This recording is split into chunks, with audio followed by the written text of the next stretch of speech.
Paulo Coelho की the alchemist को सिर्फ एक किताब कहना शायद थोड़ी नाइंसाफी होगी। ये तो असल में एक सफ़र है, और आज हम सब मिलकर इसी सफ़र के गहरे संदेशों को समझने की कोशिश करेंगे। एक ऐसे खजाने की कहानी जो, क्या पता, हमारे बहुत ही करीब हो। तो इस पूरी कहानी के दिल में ना बस एक ही सवाल है, ये पर्सनल लेजेंड आखिर है क्या? सुनने में ये शायद एक साधारण सा सवाल लगे, पर यकीन मानिए यही वो चिंगारी है जो कहानी के हीरो सैंटियागो को एक ऐसी यात्रा पर भेजती है जिसकी उसने कभी कल्पना भी नहीं की थी। तो चलिए मिलते हैं सैंटियागो से, एक आम सा गडरिया जिसकी पूरी दुनिया बस उसकी भेड़ों के इर्द गिर्द घूमती है।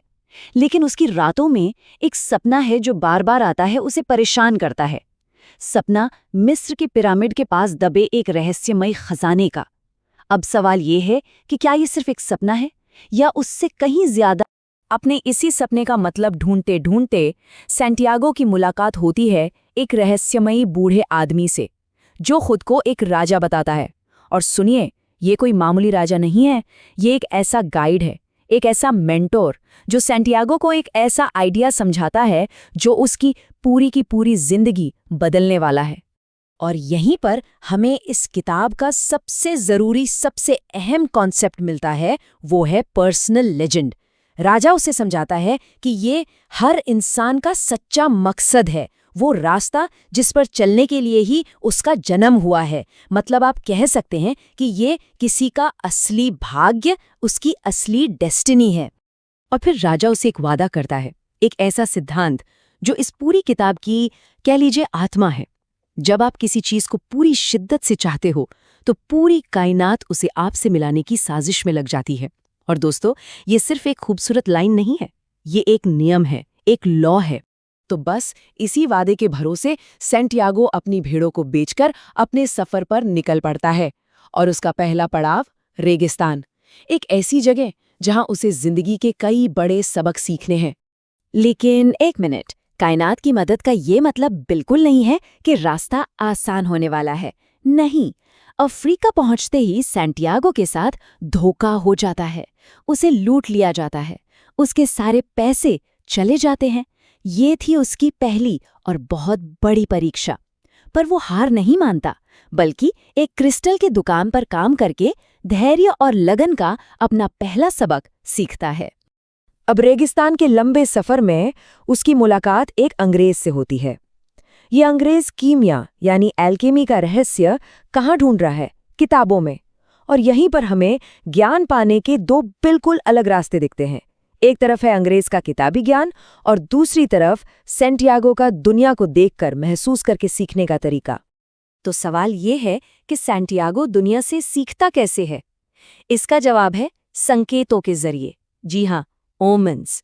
ये कायनात की एक खामोश भाषा है, छोटे छोटे इशारे जो सही रास्ते पर चलने वालों को गाइड करते हैं। और इन्हीं संकेतों को समझना, अपने दिल की सुनना, यही तो दुनिया की आत्मा से जुड़ने की कला है। और जैसे जैसे सैंटियागो इन संकेतों की भाषा को समझना शुरू करता है, उसकी मुलाकात होती है कहानी के सबसे अहम किरदार से, द एल्केमिस्ट, वो गुरु जो उसे दुनिया की आत्मा का सबसे गहरा रहस्य सिखाएगा।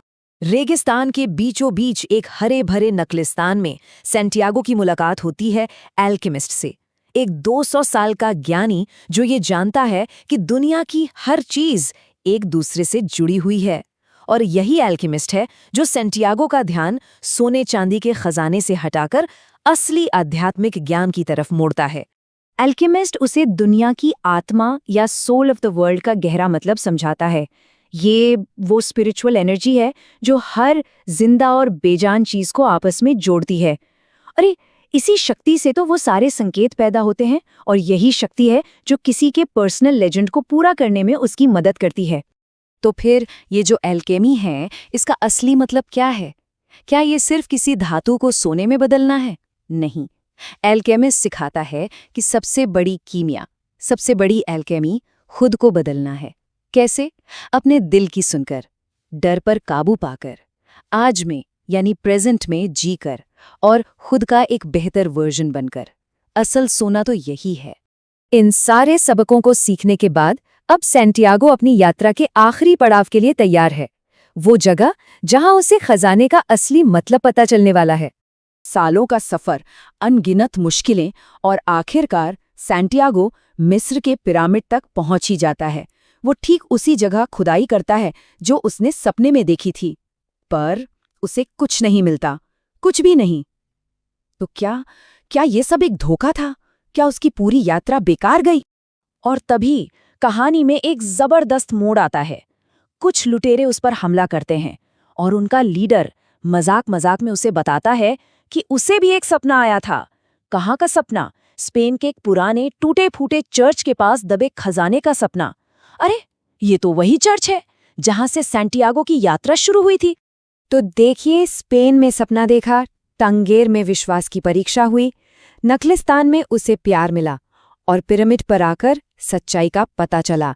खजाना तो हमेशा घर पर ही उसका इंतजार कर रहा था, लेकिन उस खजाने को पाने के लिए ये पूरी यात्रा और ये पूरा बदलाव बहुत जरूरी था। और दोस्तों, यही इस किताब का सबसे बड़ा, सबसे गहरा संदेश है। सैंटियागो को सोना तो मिल जाता है, पर तब तक वो ये समझ चुका होता है कि असली खजाना वो सोना नहीं था। नहीं, असली खजाना तो वो ज्ञान था, वो अनुभव था और वो इंसान था जो वो इस यात्रा के दौरान बन गया था। किताब की एक और लाइन इस सोच को और भी गहरा कर देती है। वो ये कि धरती का हर इंसान दुनिया के इतिहास में एक सेंट्रल रोल निभाता है, भले ही उसे इस बात का पता ना हो। इसका सीधा सा मतलब ये है कि हम में से हर किसी का पर्सनल लेजेंड पूरी दुनिया की कहानी का एक बहुत जरूरी हिस्सा है। तो ये कहानी हमें एक बहुत ही जरूरी सवाल पर लाकर छोड़ देती है। सवाल ये है कि किसी भी सफर का असली मकसद क्या होता है? क्या वो मंजिल होती है जहां हमें पहुंचना है, या फिर वो बदलाव जो सफर के दौरान हमारे अंदर आता है? क्या पता असली खजाना इसी सवाल के जवाब में छिपा हो।